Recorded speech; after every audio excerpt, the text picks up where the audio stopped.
ليست المسألة هل ندعو الله تعالى أم لا، السؤال هل يستجاب لنا أم لا. ربنا سبحانه لا يستجيب لكل أحد، كثيرون يدعونه في كل يوم ولكنه لا يعطي كل من سأله، لأن البعض ليست عنده أسباب الإجابة. هناك أشخاص أذكياء يعرفون ما الذي يمكن أن يفعلوه لكي يستجيب الله لهم. أولا يجب أن نغير طريقتنا في الدعاء، فمن حسن تأدبنا مع الله عند الدعاء اختيار طبقة صوت مناسبة. يقول الله تعالى: واذكر ربك في نفسك تضرعا وخيفة ودون الجهر من القول. يعني لا ترفع صوتك كثيرا، وأيضا لا تخفضه شديدا. أيضا يقول النبي صلى الله عليه وسلم: إنكم لا تدعون أصم ولا غائبا، إنكم تدعون سميعا قريبا وهو معكم. هذا بالنسبة للسان. بقي القلب، انتبه لقلبك أثناء الدعاء، لأن كثيرا منا يدعو ربه بطريقة يسرد فيها الكلام سردا، يتلو ما يحفظه من أدعية وهو سرحان، قلبه يفكر في شيء آخر، تجده يهمهم همهمة، يقول دعاء سريع يحفظه ثم ينتهي ويظن أنه قد دعا ربه. لا، هذا الدعاء ربي لا يستجيبه. إي والله، قدر الله وجلاله أعظم من أن نكلمه بهذه الطريقة. الدعاء الذي لا يستحضر القلب فيه معاني الكلمات التي تقال في الدعاء لا يستجاب.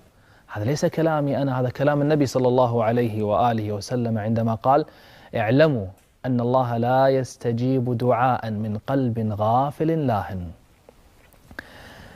سبحان الله، كثير من الناس يدعو ربه أثناء السجود، بين أذان الإقامة، في صلاة الوتر، يدعو ولكنه يفكر في شيء آخر، يردد الكلمات بشكل آلي ما يستحضر كلامه. الواحد منا لا يرضى على نفسه بذلك. أنت الآن لو اتصل بك صديقك هاتفيا وأخذ يطلب منك مبلغا من المال لأنه محتاج بشدة، ثم اكتشفت وأنت تكلمه بالهاتف أن قلبه مشغول بمتابعة المباراة، ليس مهتما بالكلام الذي يقوله لك، فقط يردد جملة يحفظها، بماذا ستشعر؟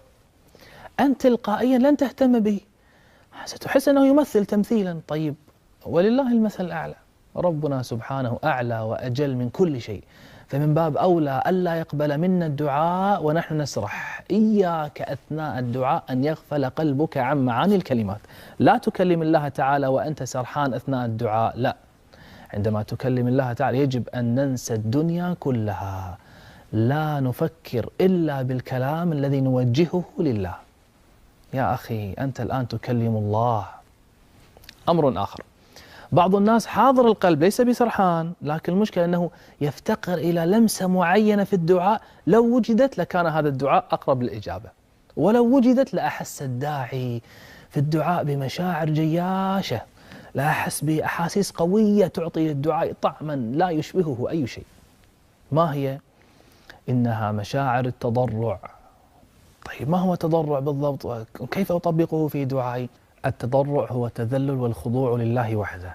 أرجوك حاول أن تظهر الافتقار والحاجة والمسكنة لربك قدر المستطاع.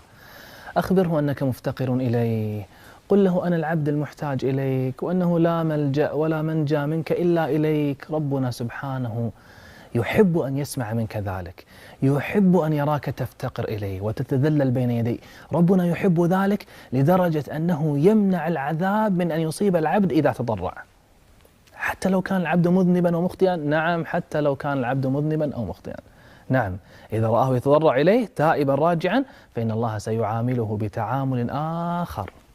انظر عندما تكلم الله تعالى في القرآن عن بعض العصاة الذين ابتلاهم قال: فأخذناهم بالبأساء والضراء لعلهم يتضرعون فلولا إذ جاءهم بأسنا تضرعوا. يعني لو أنهم تضرعوا لما عذبناهم. أسأل الله تعالى أن يجيرنا وإياكم، وأن يعيننا على حسن دعائه وحسن عبادته، وأن يتقبل منا ومنكم ما ندعوه وما نرجوه.